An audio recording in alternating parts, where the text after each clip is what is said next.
The church has often misunderstood our mission of dominion in this world. And we've often frequently veered between grasping for fleshly power on the one hand, some kind of fleshly dominion, fleshly power and authority on the one hand, and spiritual irrelevance on the other. The church has often veered into extremes. One ditch would just be grasping for power, material power, physical power, and then the other just saying, no, it's not about that at all. It's just about just spiritual.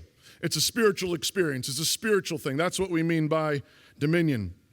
A number of years ago, I was able to interview Ben Shapiro and asked him explicitly why he didn't accept Jesus as the Messiah. And he said, because the Messiah is clearly a political figure who's supposed to establish a new political order, and Jesus didn't do that. That was Shapiro's answer. And I think many Christians would say, well, no, Mr. Shapiro, you're wrong. Jesus only came to establish a spiritual kingdom. He came to establish a spiritual kingdom. He's a spiritual king. You're confused. You're mistaken. You think he came to do something political. He didn't come to do anything political. He came to just do something spiritual. But I think Paul would look Shapiro in the eyes and say, what are you talking about? He is and he did. He is the political Messiah that the Old Testament promised, and he has come and established a new political order. It's not merely political. It's not merely earthly, but it is not less than political. It's not less than earthly. When Jesus rode into Jerusalem on a donkey, it really was his triumphal entry.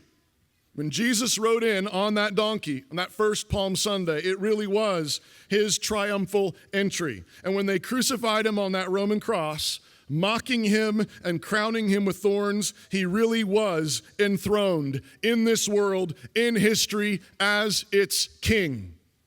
He really was. He really was. At that moment, he was the King of Kings and the Lord of Lords. And this was proven and proclaimed with power in his resurrection from the dead 3 days later. He is the King of the universe. He is the King of heaven and earth. He is the King of all the kings, the Lord of all the lords, because he rose from the dead 3 days later. And so here, Paul, the servant of the King of Kings, is being escorted to the capital city of an empire to announce the terms of their surrender. Do you see that?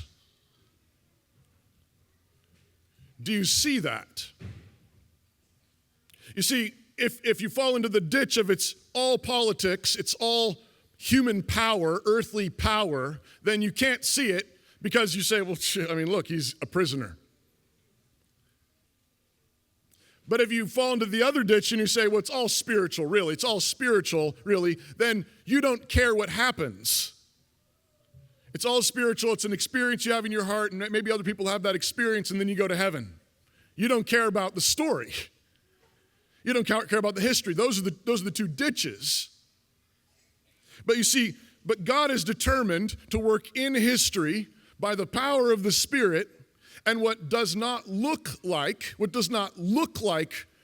earthly power, what does not look like earthly dominion, repeatedly turns into earthly dominion, historical conquest. And so here, Paul, the servant of the King of Kings, is being escorted to the capital city of an empire to announce the terms of their surrender.